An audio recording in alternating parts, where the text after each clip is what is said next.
This lesson is on exponents, roots, and order of operations, which is section 1.3 in your textbook.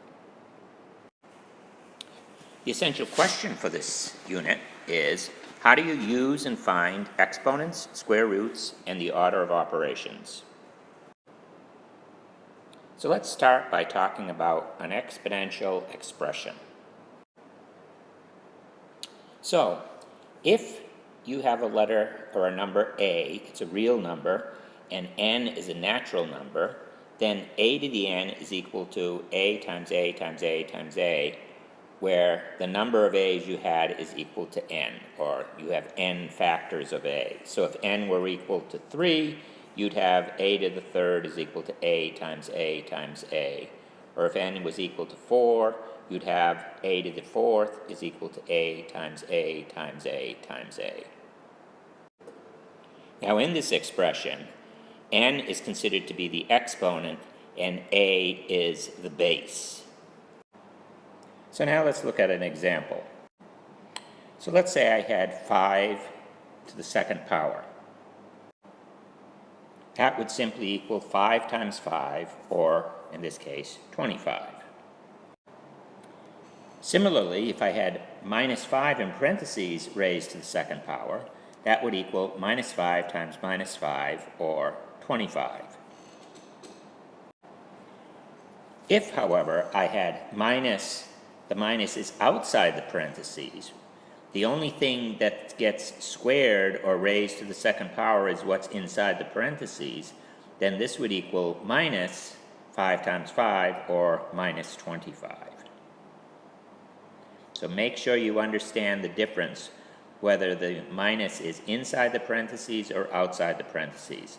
Depends on whether that minus is raised to the exponential power or not. So now let's talk about square roots. Now, let's look at what do we mean by the square root of 25. Well, if you look at our previous example, we noticed that 5 times 5 was equal to 25. So when I'm asking for the square root, I'm asking for the number which multiplied by itself is equal to 25. And again, if you look at the previous example, you see that it's equal to 5. Well, what about minus 5? Well, minus 5 times minus 5 would also equal 25. So theoretically, we could have either plus or minus 5. However, when we write the radical or square root sign as it's shown here, we are referring to the positive or principal square root of 25. So in this case, the square root of 25 simply equals positive 5. We're only looking for the principal or positive square root in this case.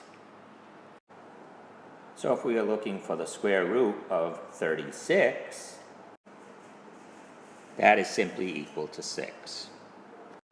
So if I'm looking now for the square root of 9/16, basically I did the square root of the numerator over the square root of the denominator, and I come out with an answer equal to 3/4. Okay, finally, let's look at an example. What if we had the square root of minus 100? Well, the square root of positive 100 would be 10.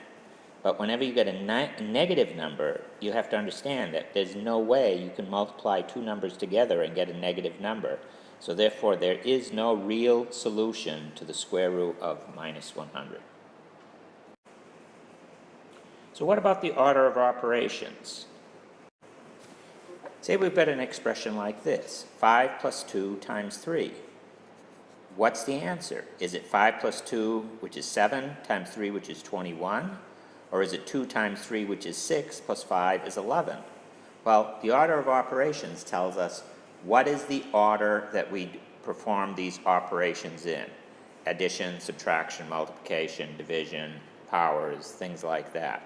It identifies the order in which we are to do all of these operations when we have multiple ones in a given expression.